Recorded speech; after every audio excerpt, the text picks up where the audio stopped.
உங்களோட 10th இல்லனா 12th mark sheet தொலைஞ்சு போச்சா? இனி கவலை வேண்டாங்க, ஈஸியா டூப்ளிகேட் சர்டிபிகேட் வந்து வாங்கிடலாம்.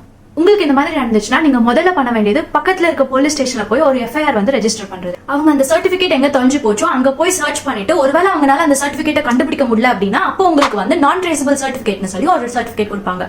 அந்த நான் ட்ரேசபிள் சர்டிபிகேட் எடுத்துட்டு போய் நீங்க தாசில்தார் கிட்ட கொடுத்தீங்க அப்படின்னா அவர் வந்து நீங்க கொடுத்த இன்ஃபர்மேஷன்லாம் உண்மையா அப்படின்னு செக் பண்ணி பார்த்துட்டு உங்களுக்கு வந்து லாஸ்ட் டாக்குமெண்ட் ரிப்போர்ட் LDRனு ஒரு சர்டிபிகேட் கொடுப்பாங்க. இந்த லாஸ்ட் டாக்குமெண்ட் ரிப்போர்ட் அதுக்கப்புறம் ஒரு செலான். நீங்க 10th இல்ல 12th சர்டிபிகேட் ஃபர்ஸ்ட் டைம் தொலைச்சிட்டு டூப்ளிகேட் அப்ளை பண்றீங்க அப்படின்னா ஒரு 505 rupees வந்து கட்ட வேண்டியதா இருக்கும். இல்ல அது செகண்ட் டைமா இருந்துச்சு அப்படின்னா அப்போ 755 rupees வந்து கட்டணும் ஈச் சர்டிபிகேட்டுக்கும். இந்த லாஸ்ட் டாக்குமெண்ட் ரிப்போர்ட் அப்புறம் இந்த செலான் அப்புறம் டிரான்ஸ்ஃபர் சர்டிபிகேட் கேட்பாங்க. இது எல்லாத்தையும் எடுத்துட்டு போய் நீங்க HM கிட்ட கொடுத்தீங்க அப்படின்னா ஒரு அப்ளிகேஷன் ஃபார்ம் கொடுப்பாங்க.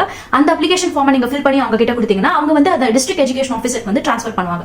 டிஸ்ட்ரிக்ட் எஜுகேஷன் ஆஃபீஸர் வந்து எல்லாத்தையும் ஸ்க்ரூட்டனைஸ் பண்ணிட்டு உண்மையிலுமே உங்களோட சர்டிபிகேட் தொலைஞ்சிருந்துச்சு அப்படின்னா ஒரு டூப்ளிகேட் சர்டிபிகேட் காப்பி வந்துட்டு உங்க அட்ரஸ்க்கு வந்து வாங்கிக்கோங்க அப்படின்னு சொல்லி ஒரு இன்டிமேஷன் வரும். நீங்க நேர்ல போய் வாங்கிக்கலாம். ஒருவேளை 3 மாசத்துக்கு அப்புறமும் நீங்க போய் வாங்கல அப்படின்னா நீங்க எழுதி கொடுத்திருக்க அட்ரஸ்க்கு வந்து இந்த சர்டிபிகேட் வந்து வீட்டுக்கே வந்துடும். உங்களுக்கு தெரிஞ்சவங்க யாராச்சும் சர்டிபிகேட் தொலைச்சிட்டு இப்படி வந்து அலைஞ்சிட்டு இருக்காங்க அப்படின்னா அவங்களுக்கு இந்த இன்ஃபர்மேஷனை ஷேர் பண்ணி இன்டிமேட் பண்ணுங்க. தேங்க்யூ.